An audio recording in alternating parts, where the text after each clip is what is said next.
বালি উত্তোলন অব্যাহত কাছাড়ে, শীত ঘুমে বন বিভাগ।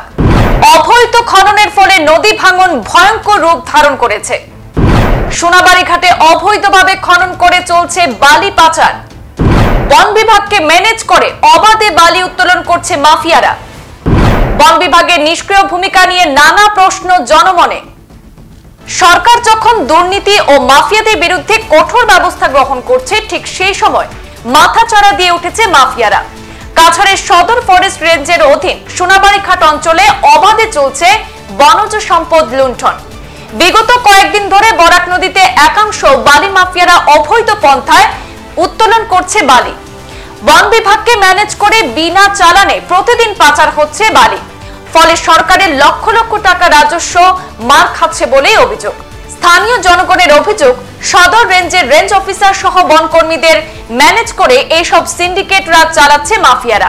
অবৈধ বালি উত্তোলনের ফলে এলাকার বিভিন্ন জায়গায় বরাক নদীর ভাঙনে ভয়ঙ্কর রূপ ধারণ করেছে। অনেকেই নদী ভাঙনের কবলে পড়ে ভিটে মাটি হারিয়ে ফেলেছেন। অন্যদিকে বালি মাফিয়াদের তাণ্ডব, জেলা প্রশাসন কি ব্যবস্থা গ্রহণ করবে সেটাই এখন লক্ষণীয় বিষয়। কতদিন দিন বালু উঠানি চলে? প্রায় 3 বছর এরকম চলে, 3-4 বছর ধরে চলে। ডেইলি চলেনি? যে ডেইলি চলে। জেসিবি লাগাইয়েন?